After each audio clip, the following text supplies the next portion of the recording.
साडे बच्चे नू तकलीफ ही बड़ी हो रही है, साडे बच्चे नू तकलीफ ही बड़ी हो रही है। ते बेनमाज कोलों पुछया जांदा है तू दुनिया ते रह के केड़े गुनाह करदा रहा।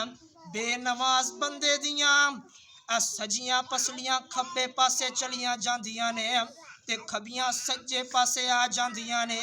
ओनू मौत तरोड़ मरोड़ के रख देंदी है, जिस तरह वेलना गन्ने नू तरोड़ मरोड़ के रख देंदा है। ते उनदे कोलों पुछया जांदा है इनू तकलीफ ही बड़ी हो रही हुंदी है। घर वाले कहंदे ने हकीम नू सद लो, मौलवी नू सद लो, डॉक्टर नू सद लो, साडे बच्चे नू तकलीफ ही बड़ी हो रही है।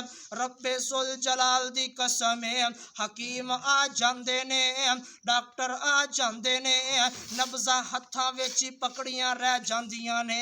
लखां कोशिशां करन दे बावजूद ओ जान वाले नू एक घंटा ते बड़ी दूर दी गल है, एक आधा घंटा ते बड़ी दूर दी गल है, 20 मिनट ते बड़ी दूर दी गल है। ओ जान वाले नू एक सेकंड भी नहीं रोक सकदे। जदों अरशां तो बुलावा आ जाए फिर कोई भी नहीं रख सकदा। बेनमाज दियां सजियां पसलियां खब्बे पासे ते खबियां सज्जे पासे हो जांदियां ने। इंदे कोलों पुछया जांदा है दुनिया ते रह के केड़े गुनाह करदा रहा। ये कहंदा सी ना मैं तस्दीक करदा सा ते ना मैं नमाज पढ़दा सा। मैं कहंदा सी बड़ा टाइम है, हाले जवानी है, ऐशो इशरत कर लईए, हाले जवानी है, बीवी बच्चों दे अंदर मसरूफ हो जाइए, जदों बुढ़ापा आएगा ते वेखी जाएगी। ये कहंदा ना मैं नमाज पढ़दा सा ते ना लोगां नू दावत देंदा सा।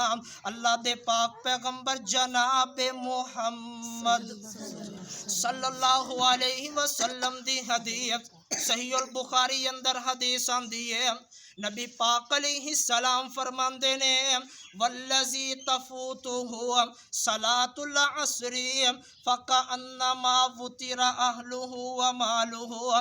जिस बंदे दी नमाज असर रह गई फका अन्नमा अहलुहु व मालुहु, उनदा अहल भी तबाह हो गया ते उनदा माल भी तबाह हो गया। एक नमाज असर दी ते जेड़ा बंदा 5 नमाज़ा नहीं पढ़ता, हदीस के अंदर असर दी नमाज दी क्यों फजीलत आई है।